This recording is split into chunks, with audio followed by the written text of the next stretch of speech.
صحیح بخاری حدیث نمبر 131۔ درختوں میں سے ایک درخت ایسا ہے جس کے پتے کبھی نہیں جھڑتے اور اس کی مثال مسلمان جیسی ہے۔ مجھے بتلاؤ وہ کیا، یعنی درخت کا نام بتاؤ۔ تو لوگ جنگلی درختوں کی سوچ میں پڑ گئے اور میرے دل میں آیا کہ میں بتلا دوں کہ وہ کھجور کا پیڑ ہے۔ عبداللہ کہتے ہیں کہ پھر مجھے شرم آ گئی اور میں چپ ہی رہا۔ تب لوگوں نے عرض کیا کہ یا رسول اللہ، آپ ہی خود اس کے بارے میں بتلائیے۔ آپ صلی اللہ تعالی علیہ وسلم نے فرمایا وہ کھجور ہے۔ عبداللہ کہتے ہیں میرے جی میں جو بات تھی وہ میں نے اپنے والد حضرت عمر رضی اللہ تعالی عنہ کو بتلائی۔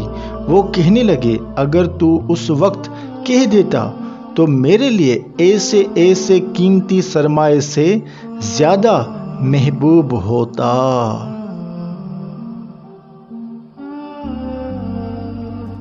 صحیح بخاری حدیث نمبر 132۔ میں ایسا شخص تھا جسے جریان مزی مطلب ایموشنل یوریتھرل ڈسچارج، ایسی بیماری جس میں بندہ ڈسچارج ہو جاتا ہے، کی شکایت تھی۔ تو میں نے اپنے شاگرد مقداد کو حکم دیا کہ وہ رسول اللہ صلی اللہ علیہ وسلم سے دریافت کرے۔ تو انہوں نے آپ صلی اللہ علیہ وسلم سے اس بارے میں پوچھا۔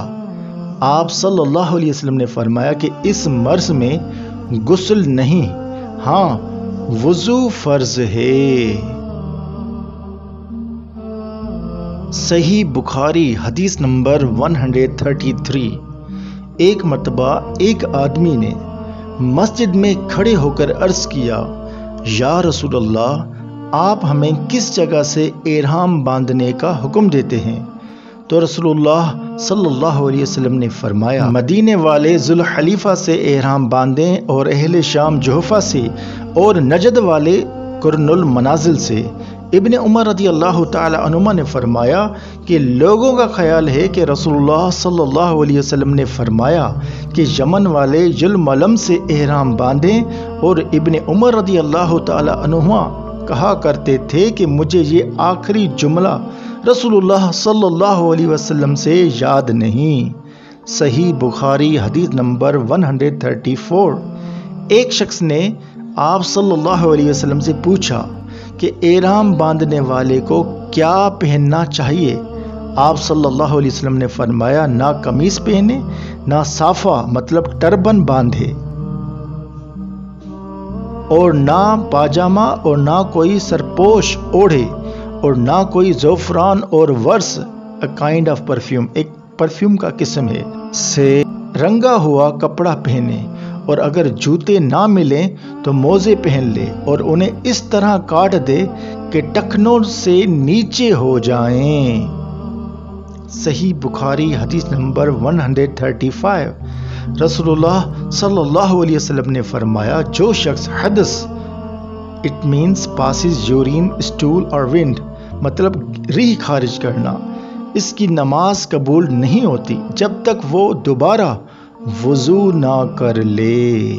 حضر موت ایک علاقے کا نام ہے کہ ایک شخص نے پوچھا کہ حدث ہونا کیا ہے؟